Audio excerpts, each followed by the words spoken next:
Good morning friends. पिछले class में हम लोगों ने वेल्डिंग के कुछ एमसीक्यू किए थे, यानी कि मल्टीपल चॉइस क्वेश्चंस। तो वेल्डिंग चैप्टर तो हमारा कंप्लीट हो गया है। आज हम लोग पढ़ने वाले हैं एक अगले चैप्टर के बारे में जिसका नाम है सोल्डरिंग। कि सोल्डरिंग क्या होता है, इसमें कौन कौन से पॉइंट्स होते हैं, इनके बारे में जानेंगे। तो फ्रेंड्स स्टार्ट करते हैं अपनी आज की क्लास। देखिए वेल्डिंग में क्या था हमारा, वेल्डिंग में जब किसी दो वर्क पीस को जब किसी दो वर्क पीस को आपस में वो भी आर्क वेल्डिंग गैस वेल्डिंग के द्वारा जोड़ते थे, ठीक है। मान लीजिए कि हम लोग उसको गैस वेल्डिंग के द्वारा आपस में से ज्वाइंट बना रहे हैं आपस में, ठीक है। तो वेल्डिंग में क्या होता है ना कि जो वर्क पीस है इसे कहते हैं बेस मेटल।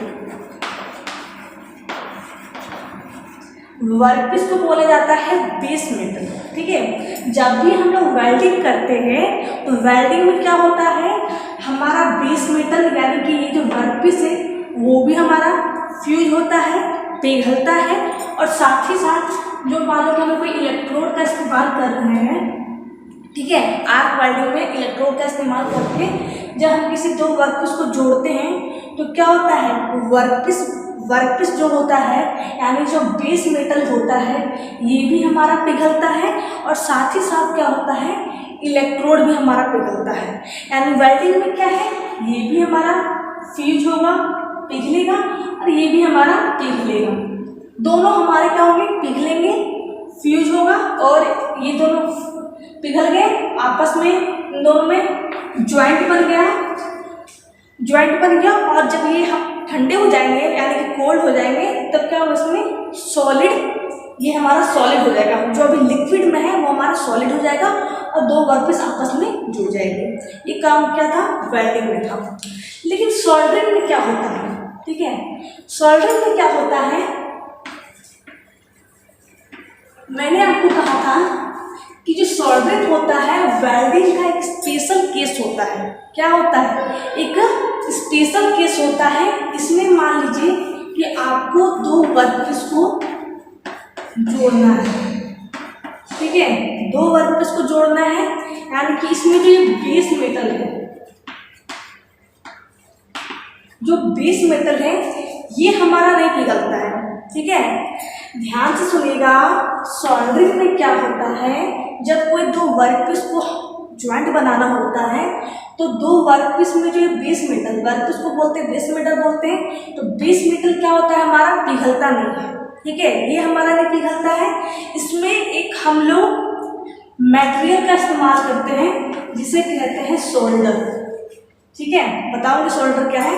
एक सोल्डर मटेरियल जो होता है उसका इस्तेमाल करते हैं, और इस सोल्डर मटेरियल को क्या करते हैं, फ्यूज करके यानी कि उसे पिघलाकर दो वर्कपीस के बीच में ज्वाइंट बनाते हैं, ठीक है।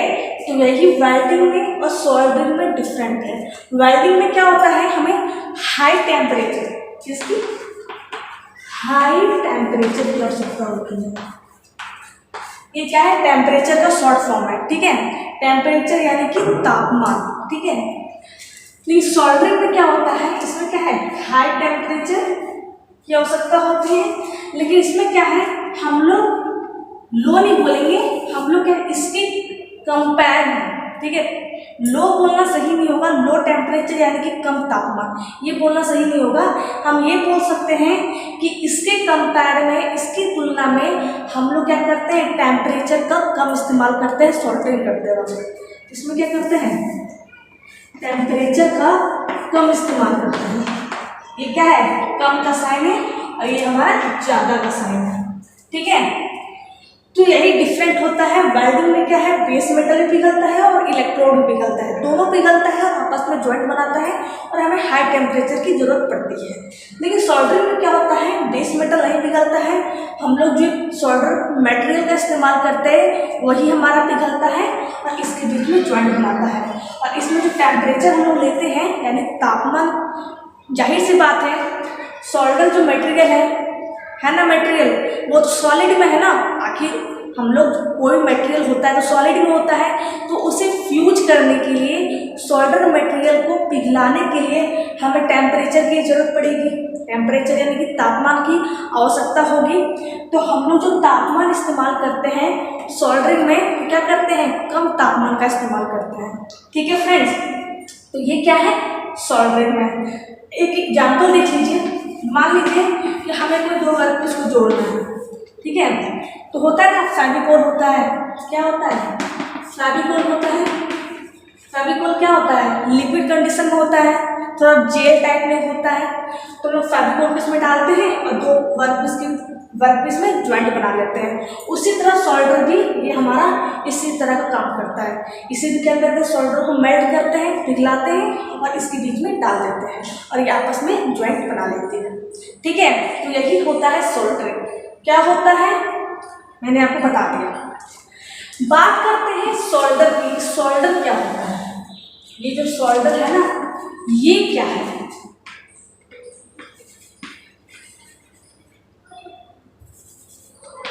सोल्डर क्या होता है। ठीक है, इसे मैं रफ कर देती हूँ, बहुत इंपॉर्टेंट है, होगा तो आप लोग भी नोट कर देना।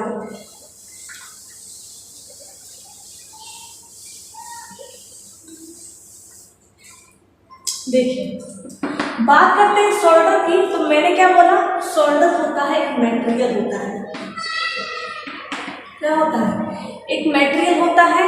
कौन सा होता है, तो टीन प्लस लेड। जो टीन होता है और लेड यानी कि जो शीशा होता है उसका एक मिक्सर होता है। ठीक है, टीन प्लस लेड का एक मिक्सर होता है, उस यानी कि मिश्रण होता है और उसी मिश्रण को बोलते हैं सोल्डर। सोल्डर क्या है, एक पदार्थ है जो कि टीन और लेड के मिलाने से बनता है। ठीक है, क्या है, ये ध्यान रखना, ये बहुत ही इंपॉर्टेंट है। कभी आपसे पूछ लिया जाएगा कि सोल्डर जो होता है, देखिए ऐसे तो सोल्डर बहुत से मटेरियल का बनता है। ठीक है, सोल्डर क्या है, जरूरी नहीं कि बस टीन या लेड का ही बनता है, और भी मटेरियल के बनते हैं। लेकिन क्या है, हम लोग अपने काम में ज़्यादातर क्या है, इसी मटेरियल का इस्तेमाल करते हैं। जब भी हम लोग सोल्डरिंग करते हैं तो टीन प्लस लेड का ही अधिकतर यानी कि मैक्सिमम इसी का इस्तेमाल किया जाता है। ठीक है फ्रेंड्स, देखिए इसका क्या रेशियो होता है, क्या होता है, 63:37। देखिए कोई भी मिश्रण जो होता है, एग्जाम्पल कोई भी मिक्सर होगा तो 100 होगा ना। कोई भी चीज़ क्या होती है, 100% होती है, 100% होती है। तो टीन और लेड का जो ये सोल्डर मटेरियल है, ये भी क्या है, एक हमारी 100% होगी। तो इसे क्या है, 63 अनुपात, ये क्या है, अनुपात 37 में इसको लिया जाता है। यानी 63 भाग क्या टीन लिया जाता है और 37 भाग का क्या लिया जाता है, लेड लिया जाता है। ठीक है फ्रेंड्स, ठीक है, ध्यान समझना, कोई भी चीज होती है तो वो क्या होती है, 100% होती है। ये भी क्या होगी, 100% होगी ना। तो टीन के क्या है, हम लोग 63 पार्ट लेंगे और लेड में क्या है, हम लोग इसका 37 पार्ट लेंगे। ठीक है फ्रेंड, बात करते हैं इसकी मेल्टिंग पॉइंट की। इसकी मेल्टिंग पॉइंट की, मेल्टिंग पॉइंट यानी कि गलनांक बिंदु, कि टीन और लेड का गलनांक बिंदु क्या होता है। आप बोलोगे गलनांक बिंदु क्या होता है, मैंने आपको बताया गलनांक बिंदु क्या होता है, कि जब कोई मटेरियल या कोई चीज किसी पॉइंट पर, किसी बिंदु पर पिघल जाती है, मेल्ट हो जाती है, तो उसी बिंदु को क्या कहते हैं, मेल्टिंग पॉइंट कहते हैं, गलनांक बिंदु कहा जाता है। ठीक है, कोई पॉइंट में जब कोई मटेरियल, कोई ऑब्जेक्ट पिघल जाए तो वो क्या है, वो उस पॉइंट को बोलेंगे मेल्टिंग पॉइंट, गलनांक बिंदु। ध्यान दीजिएगा, जो टीन होता है और जो लेड होता है, टीन का तो मेल्टिंग पॉइंट होता है 235 डिग्री सेल्सियस और इसका होता है 325 डिग्री सेल्सियस। ठीक है, टीन का मेल्टिंग पॉइंट होता है 235 डिग्री सेल्सियस और लेड का होता है 325 डिग्री सेल्सियस। ठीक है फ्रेंड्स, एक बात ये भी है, मैंने बताया है 235 और 325, हो सकता है कि किसी और बुक में डिफरेंट दिया गया हो सकता है ना, जरूरी नहीं कि ये जो मैंने आपको बताया है वो सभी बुक में हो, ऐसा नहीं हो सकता है, किसी किसी बुक में डिफरेंट दिया रहता है। आप क्या करेंगे, आप जो नेमी बुक में दिया होगा, जो मेल्टिंग पॉइंट दी होगी, आपको उसी को अपनाना है। ठीक है फ्रेंड्स, नेमी को ही आप लोग क्या कीजिएगा, उससे फोकस कीजिएगा। तो ये ध्यान रखिएगा, सोल्डर क्या है, टिन लेड का एक मिक्सर होता है, कितने अनुपात में लिया जाता है, रेशियो क्या होता है, रेशियो यानी कि अनुपात 63:37 में होता है। मेल्टिंग पॉइंट क्या होती है, 235 होती है और लेड का 325 होता है। और सोल्डर के द्वारा क्या करते हैं हम लोग पतली शीट को, देखिए ध्यान दीजिएगा, हम लोग सोल्डरिंग मोटी वर्कपीस को जोड़ने में नहीं करते हैं। मान लीजिए किसी भी वर्कपीस का थिकनेस बहुत ज़्यादा है, वो बहुत ही ज़्यादा हाई थिकनेस वाला है, तो हम लोग वहाँ पर क्या करेंगे, सोल्डरिंग नहीं करेंगे। ठीक है, वहाँ पर हम लोग वेल्डिंग करेंगे। लेकिन कोई कम थिकनेस का हो, उसकी मोटाई कम हो, तो वहाँ पर हम लोग सोल्डरिंग कर सकते हैं। ठीक है फ्रेंड्स, तो ये क्या है, इसका इंट्रोडक्शन हो गया और सोल्डर मटेरियल हो गया। ठीक है, यानी सोल्डर मटेरियल का है एक एलॉय होता है, जिससे हम लोग एक एलॉय बोल सकते हैं। एलॉय यानी कि मिश्र धातु। ठीक है, मिश्र धातु क्या होता है, एक धातु या एक से अधिक धातु का मिश्रण, या एक धातु और एक अधातु का मिश्रण को ही मिश्र धातु कहते हैं। देखिए मैं यहाँ एलॉय वाला बता देती हूँ। एलॉय यानी कि मिश्र धातु क्या होता है, धातु प्लस अधातु के मिश्रण को बोलेंगे, या दो से अधिक धातु, दो से अधिक धातु, इसी को बोला जाता है मिश्र धातु, यानी कि एलॉय बोला जाता है। ये बात हो गई किसके बारे में, सोल्डरिंग के बारे में। अब बात करते हैं कि सोल्डरिंग क्या होता है। ठीक है, सोल्डरिंग क्या होता है, तो जैसे कि मैंने आपको बोला कि सोल्डरिंग क्या होती है, एक प्रोसेस होती है। प्रोसेस यानी कि प्रक्रिया होती है।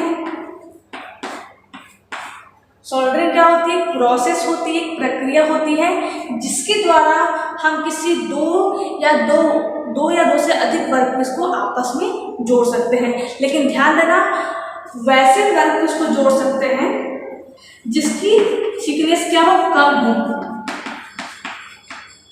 जिसकी थिकनेस कम हो, उसी वर्कपीस को जोड़ा जा सकता है,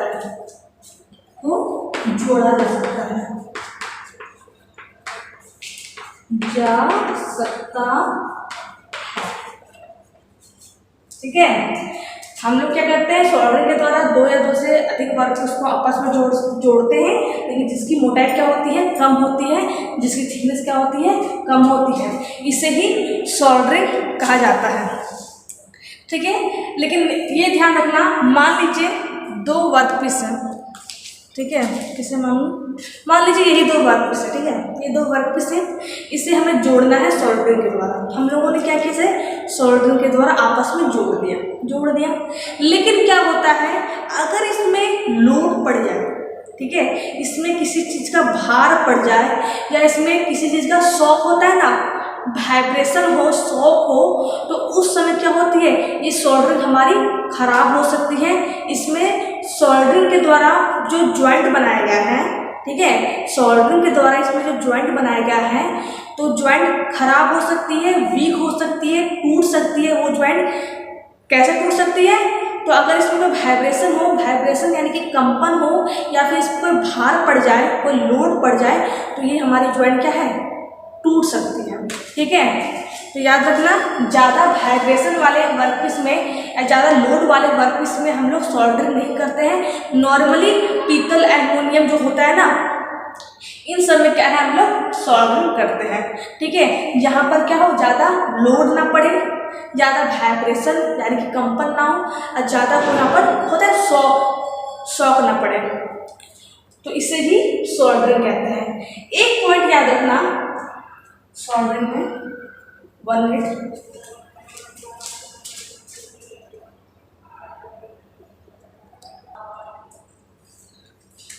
सॉरी फ्रेंड्स, तो चेक कर रहे थे कि नीचे की स्क्रीन में ये लाइन आई कि नहीं।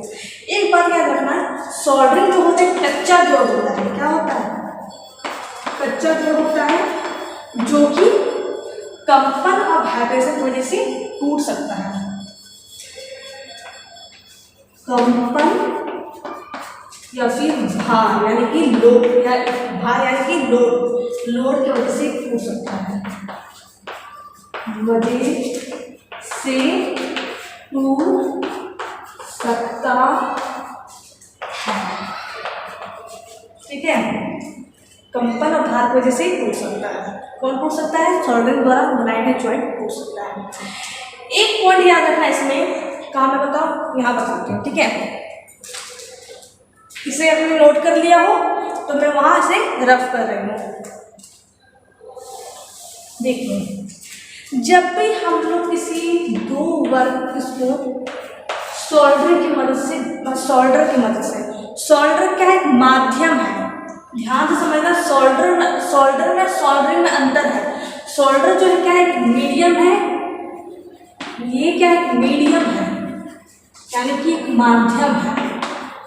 माध्यम का मतलब क्या है कि सोल्डरिंग जब हम लोग करते हैं तो सोल्डर की मदद से करते हैं।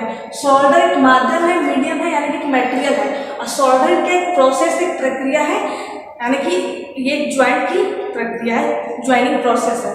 ठीक है, जब भी हम कोई दो वर्कपीस को आपस में जोड़ते हैं तो सोल्डर का इस्तेमाल करते हैं। यानी कि सोल्डर जब बोलूँगी तो समझ जाना कि टीन और लेड का एक मिक्सर है, मटेरियल है। ठीक है, अब सोल्डर में सोल्डरिंग में थोड़ा अंतर रखना।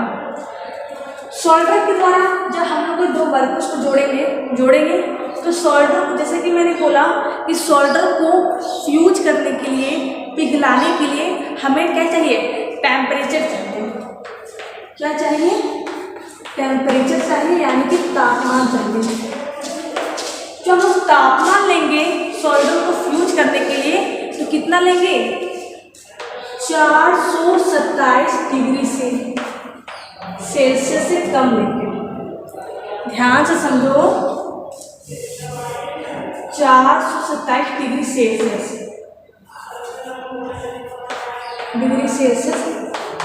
इससे कम टेम्परेचर लेंगे। इसमें क्या एक पॉइंट है, देखिए, हम लोग क्या है? सोल्डर में किसका इस्तेमाल करते हैं? टीन और लेड का इस्तेमाल करते हैं ना। सोल्डर में किसका इस्तेमाल कर रहे हैं? टीन का इस्तेमाल कर रहे हैं और लेड का भी इस्तेमाल कर रहे हैं। तो जब भी हम लोग सोल्डर को फ्यूज करने के लिए जो टेम्परेचर लेंगे, यानी कि जो तापमान लेंगे, वो 427 डिग्री सेल्सियस से कम लेंगे। ठीक है, क्या लेंगे?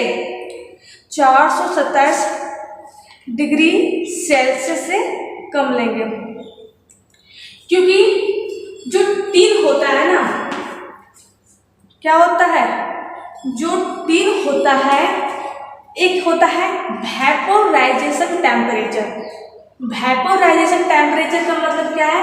ऐसा टेम्परेचर, ऐसा तापमान जिसमें क्या होता है? मान लीजिए कोई मटेरियल है, इसका वेपोराइजेशन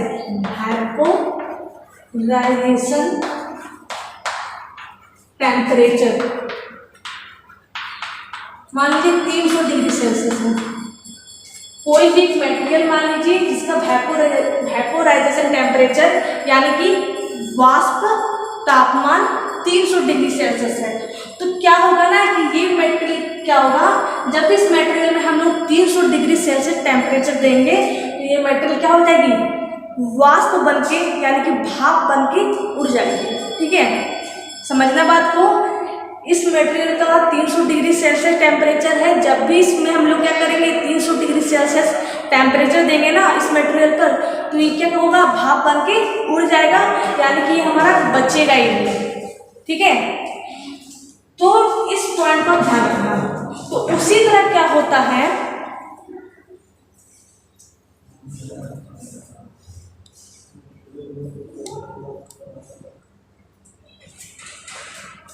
सॉरी। तो उसी तरह क्या होता है, जो टीन का जो वेपोराइजेशन टेम्परेचर कितना होता है, 427 डिग्री सेल्सियस होता है। जब भी हम लोग, ये आपने समझ लिया, इसे मैं रख कर देती हूँ जिससे कंफ्यूजन ना हो। जब भी हम लोग वेल्डिंग करेंगे, सॉरी सोल्डरिंग करेंगे, तो सोल्डर का इस्तेमाल करेंगे, ठीक है, सोल्डर का इस्तेमाल करेंगे। सोल्डर को फ्यूज करने के लिए हम लोग टेम्परेचर बढ़ाएंगे, लेकिन जो टेम्परेचर हम लोग बढ़ाएंगे, जो टेम्परेचर हम लोग इस्तेमाल करेंगे, वो टेम्परेचर हमारा 427 डिग्री सेल्सियस से कम होना चाहिए। कम क्यों होना चाहिए, क्योंकि जो टीन होता है, क्या होता है, जो टीन होता है उसका वेपोराइजेशन टेम्परेचर 427 डिग्री सेल्सियस होता है। यानी क्या है, मान लीजिए कि अगर हम लोग सोल्डरिंग कर रहे हैं और सोल्डर में हम लोगों ने क्या किया है, 428 डिग्री सेल्सियस दे दिया है। कितना दे दिया है, 428 डिग्री सेल्सियस। ये क्या है, इस टेम्परेचर से ज़्यादा है। तो क्या होगा, जो टीन होगा ना वो भाप बन के उड़ जाएगा, ठीक है, और क्या बचेगा, बस लेड बच जाएगा, ठीक है। टीन क्या होगा, टीन जो मटेरियल है वो तो उड़ गया, और लेड क्या होगा, वो हमारा बच जाएगा। तो बस लेड के द्वारा क्या करेंगे, जिसमें ज्वाइंट बनाएंगे तो वो ज्वाइंट क्या होगी, वीक होगी, कमजोर होगी। इसीलिए हम लोग क्या करते हैं, तापमान जो लेते हैं वो 427 डिग्री सेल्सियस से कम लेते हैं, ठीक है। तो ये बात हो गई सोल्डरिंग के बारे में। इसके बारे में, सोल्डरिंग के बारे में। तो फ्रेंड्स, ये था आज का क्लास। अगले क्लास में भी सोल्डरिंग को लेकर के जो भी पॉइंट्स है, जो भी इसके बारे में जानना है वो जानेंगे। अगर आज की क्लास में और सोल्डरिंग को समझने में कहीं भी आपको दिक्कत आई हो, जो भी मैंने आपको बताया है, तो आप मुझे कमेंट बॉक्स में कमेंट कीजिए, बिल्कुल कमेंट कीजिए। अगर आज का वीडियो अच्छा लगा हो तो वीडियो को लाइक करें, चैनल को सब्सक्राइब करें। Thank you.